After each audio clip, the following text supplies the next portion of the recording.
Good morning, everyone. For last few days, there has been some discussions in my circles about what to do with ITC share. So I thought it is a good idea to make an educational video on the same. Please note that I am not a SEBI registered financial advisor, so I am not authorized to give any advice.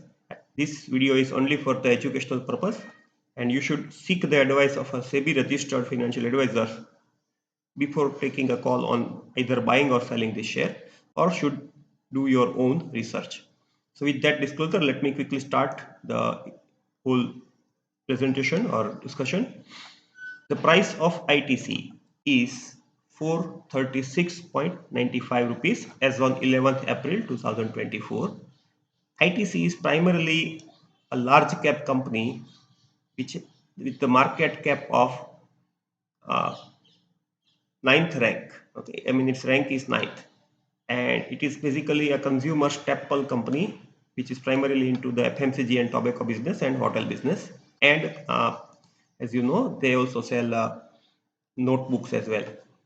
It is basically a low risk company, so the downside risk is very low because its volatility is very low because it is a large cap company like Reliance or HDFC. Obviously, compared to small cap companies or mid cap companies, its risk is lower. Okay, risk should not be compared with that of a mutual fund or FD, etc. Let's look at its scorecard. Then, if you look at its performance, then in last 1 year and last 5 years, its performance has not been very satisfactory. Okay, it ranks 4 out of 6 of its competitors. So in last 1 year or last 5 years, the performance in terms of returns of the share has not been very satisfactory.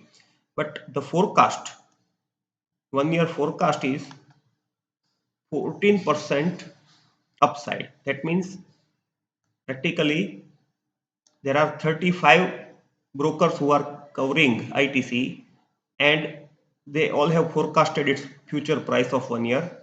And if we take the median of that price, it comes to around 500 rupees. That means right now it is 436, but combinedly 35 brokerage research forecast is that the price will be around 500 after 1 year, which is around 14% high. Uh, that is good news. So now look at the valuation. Valuation wise, if we go here, then we will see that its PE ratio is 28 versus the sector PE is 49. PB ratio, its PB ratio is around 7.84, while sector's PB ratio is around 9.95. From that, I conclude that its valuation is not either on very high side or very low side. It's not a very cheap share, very what we can say a very value buy. At the same time, it is not very costly. If you are willing to buy ITC, you can consider it at this price point. If we look at its growth, revenue growth has not been satisfactory. It has been around 12% in last 3 years. Cash flow growth has been around 8%, 8.72% in last 3 years.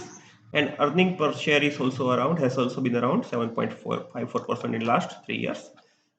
But good part is that its profitability is rising. Okay, and that's what is also reflected in its future forecast.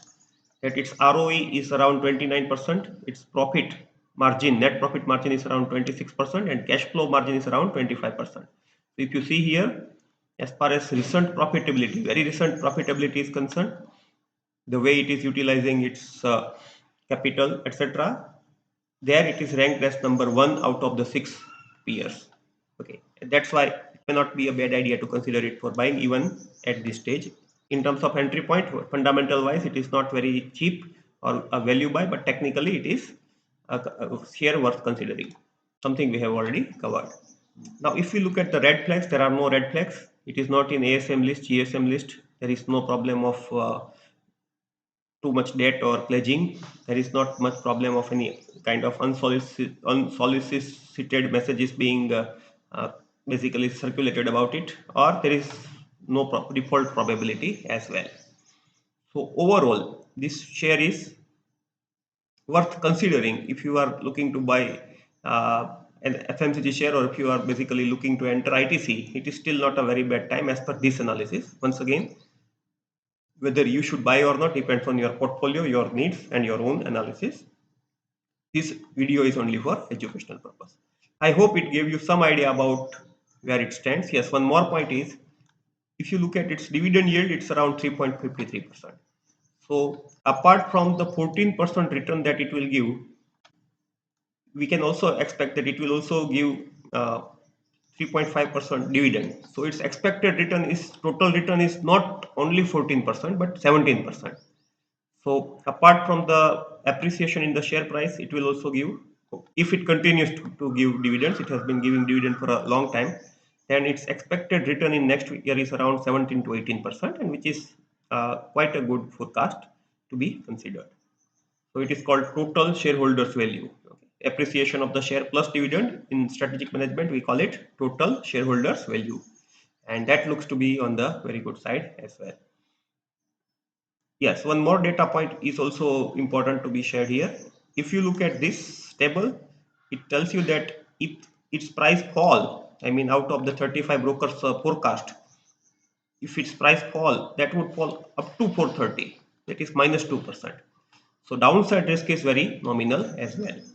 So if you want to play safe in this market with a lot of turmoil, lot of volatility, ITC may be a good bet based on your needs. Once again, please do your own analysis. Please seek the advice of any SEBI registered advisor, and this video is only for educational purpose. Thank you very much for listening to my video. Good night.